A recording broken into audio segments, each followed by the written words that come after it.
وَلَقَدْ صَرَّفْنَا فِي هَذَا الْقُرْآنِ لِلنَّاسِ مِنْ كُلِّ مَثَلٍ، اللہ تعالیٰ نے فرمایا کہ ہم نے اس قرآن میں لوگوں کے لیے ہر طرح کی مثال کو بار بار بیان کیا ہے۔ بعض دفعہ یہ اشکال ہوتا ہے نا کہ بھئی اللہ تعالیٰ وہی باتوں کو بار بار ریپیٹ کرتے ہیں، وہی جنت، وہی جہنم، پھر وہی شیطان کو حکم دیا کہ آدم کو سجدہ کرو، پھر شیطان کو دوست نہ بناؤ، پھر یہ کہ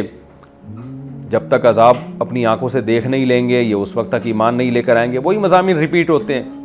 تو اللہ کہتے ہیں صرفنا، ہم انہی مضامین کو بار بار مختلف طریقوں سے، صرف کا معنی ہوتا ہے پھیرنا، ہم بار بار ریپیٹ کرتے ہیں ان کو، تو اس کا تقاضا یہ تھا کہ مان جاؤ تم۔ لیکن اللہ کہتے ہیں دیکھیں جب ایک بات کو بار بار مکرر بیان کیا جاتا ہے نا تو سامنے والا پہلی دفعہ میں نہ سمجھے، دوسری دفعہ میں سمجھ جاتا ہے، تیسری دفعہ میں سمجھ جاتا ہے۔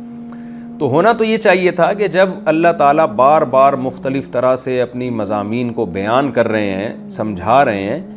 تو ہونا یہ چاہیے کہ پہلی دفعہ میں نہیں، دوسری دفعہ میں نہیں، تیسری دفعہ میں انسان سمجھ جائے۔ لیکن اللہ انسان سے شکایت کر رہے ہیں وَكَانَ الْإِنسَانُ أَكْثَرَ شَيْءٍ جَدَلًا، جتنی مخلوقات ہیں نا ان میں سب سے زیادہ جھگڑالو انسان ہے۔ جھگڑالو کا مطلب ہیل و حجت کر کے حق کا انکار کرنا۔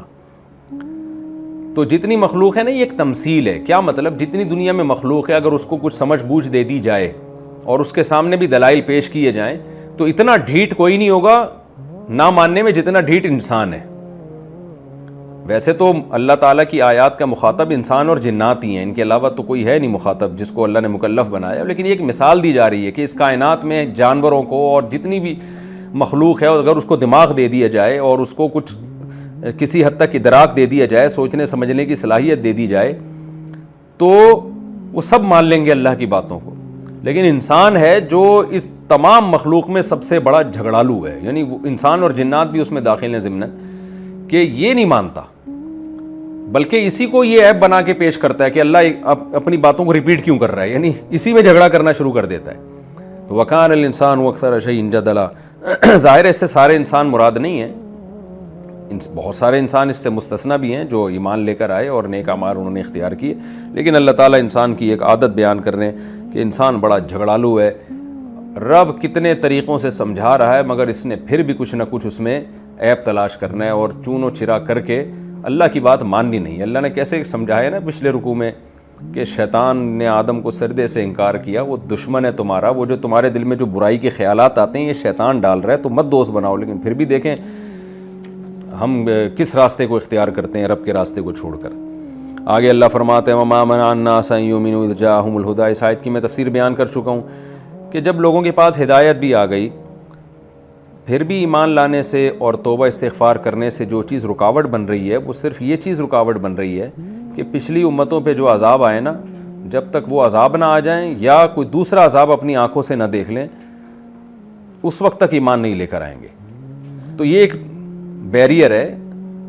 یہ بیریئر جیسے ہی اٹھ گیا اور عذاب آ گیا تو سارے کے سارے ایمان لے آئیں گے۔ لیکن اللہ کہتے ہیں ہمارا کام کیا ہے، ہم تو پیغمبروں کو عذاب دینے کے لیے تھوڑی بھیجتے ہیں، ہم تو پیغمبروں کو بھیجتے ہیں خوشخبریاں سنانے والا اور ڈرانے والا بنا کے۔ اور کافر لوگ کیا کرتے رہتے ہیں، وہ غلط دلائل کے ذریعے یجادل الذین کفروا بالباطل، وہ باطل کے ذریعے جھگڑا کرتے رہیں گے، لیدحضوا بہ الحق، تاکہ حق کو ہٹا دیا جائے، دنیا سے ختم کر دیا جائے۔ واتخذوا آیاتی وما انذروا، اور جو میری نشانیاں ہیں چاہے وہ آفاق عالم کی نشانیاں ہوں چاہے وہ قرآن کی آیات ہوں، اور جس عذاب سے ان کو ڈرایا جاتا ہے ہزوا، اس کو ایک مذاق کی چیز سمجھتے ہیں، اس کو سیریس نہیں لیتے۔ ومن اظلم، پھر آگے اللہ ان کافروں کی برائی بیان کر رہا ہے کہ بتاؤ کہ اس سے بڑا ظالم کون ہوگا جو اپنے رب کی آیات کو سیریس نہ لے۔ میں نے بتایا تھا نا ومن اظلم کا مطلب کیا ہوتا ہے،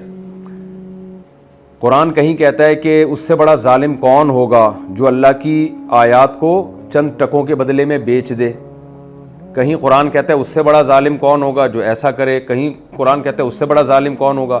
تو یاد رکھیں یہ جو کہا جاتا ہے کہ اس سے بڑا ظالم کون ہوگا، یہ آگے جس جرم کا ذکر ہوتا ہے نا تو مراد یہ ہوتا ہے اس طرح کے جرائم میں سب سے بڑا مجرم یہ ہے۔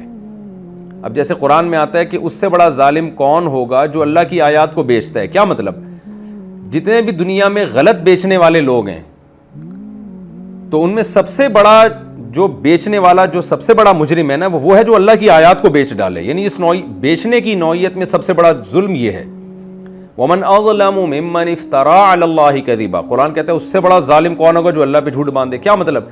جتنے لوگ بھی کسی پر جھوٹ باندھتے ہیں اور کسی کی طرف غلط بات منسوب کرتے ہیں سارے ظالم ہیں، لیکن ان میں اس جھوٹ باندھنے میں سب سے بڑا ظالم وہ ہے جو اللہ پہ جھوٹ باندھے. تو یہاں بھی یہی ہے کہ کسی کو کسی بھی بات کے ذریعے نصیحت کی جائے اور وہ اس نصیحت پہ کان نہ دھرے تو وہ بھی ظالم ہے، لیکن سب سے بڑا ظالم وہ ہے جب اللہ نصیحت کر رہا ہو تو اس نصیحت پہ کان نہ دھرے وہ سب سے بڑا ظالم ہے، کیونکہ وہ خدا کی بات کو اگنور کر رہا ہے. تو یہ بھی آیت کا یہی مطلب ہے. اللہ تعالیٰ فرماتے ہیں وَمَنْ أَظْلَمُ مِمَّنْ ذُكِّرَ بِآيَاتِ رَبِّهِ، اس سے بڑا ظالم کون ہوگا جس کو اپنے رب کی آیات کے ذریعے نصیحت کی جائے فَأَعْرَضَ عَنْهَا، وہ اس نصیحت سے اعراض کرے وَنَسِيَ مَا قَدَّمَتْ يَدَاهُ، اور اپنی بدعمالیوں کو بھی بھول جائے. وہ یا تو ہوتا نا بہت نیک عمل کر کے بیٹھا ہوتا، اپنے اس کو ضمیر بھی ملامت کر رہا ہے کہ میں برائیاں کر رہا ہوں، ان برائیوں کو بھی وہ بھول جائے. اِنَّا جَعَلْنَا عَلَىٰ قُلُوبِهِمْ أَكِنَّةً، واقعی یہ وہ بدبخت لوگ ہیں جن کے دلوں میں ہم نے تالے ڈال دیے اس بات سے کہ وہ حق کو سمجھیں یا قرآن کو سمجھیں، اور ان کے کانوں میں بھی ٹاٹ ہیں. وَإِن تَدْعُهُمْ إِلَى الْهُدَىٰ، اگر آپ ان کو ہدایت کی طرف بلائیں گے فَلَن يَهْتَدُوا إِذًا أَبَدًا،